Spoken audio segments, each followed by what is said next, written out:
काली माँ ने क्यों रखा शिवजी के ऊपर पैर? प्राचीन काल में राक्षस अपनी तपस्या के बल पर ऐसी शक्तियां प्राप्त कर लेते थे जिनके सामने टिकना देवताओं के लिए भी मुश्किल हो जाता था।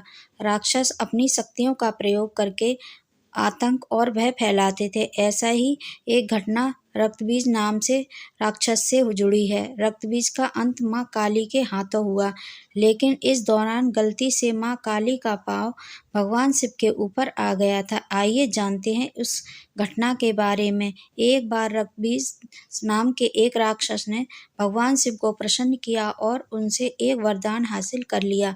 रक्तबीज को यह वरदान मिला था कि उनका खून जहाँ भी गिरेगा वहाँ से उसी के समान राक्षस पैदा हो जाएगा।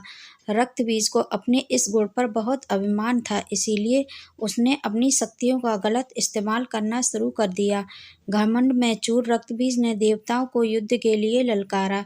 देवता रक्तबीज से लड़ने के लिए आ गए, लेकिन जहाँ भी रक्तबीज का रक्त गिरा वहाँ से एक और रक्त बीज पैदा हो जाता। इसका परिणाम यह हुआ कि बहुत सारे रक्तबीज पैदा हो गए, जिन्हें हराने का कोई रास्ता देवताओं को दिखाई नहीं दे रहा था। घबरा कर सभी देवता माँ दुर्गा के पास पहुँचे और अपने प्राणों की भीख मांगने लगे। माँ दुर्गा ने रक्तबीज के वध के लिए काली का रूप धारण कर लिया। रक्तबीज को देखकर माँ काली क्रोध से भर उठी और अपनी जीभ को इतना फैला लिया कि सारे रक्तबीज उसमें समा गए।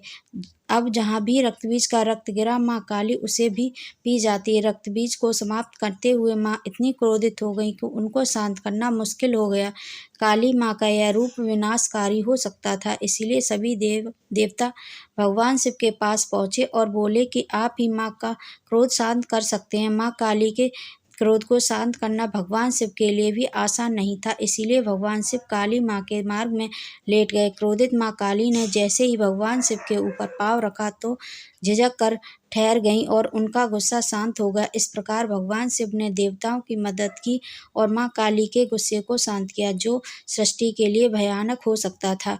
अगर आपको ये कथा पसंद आई हो तो लाइक, शेयर एंड सब्सक्राइब जरूर करें। बेल आइकन को भी दबाएं। ऐसे ही मैं नई नई कथाएं लेके आती रहूँगी। तब तक के लिए धन्यवाद। ओम नमः शिवाय। जय महाकाली।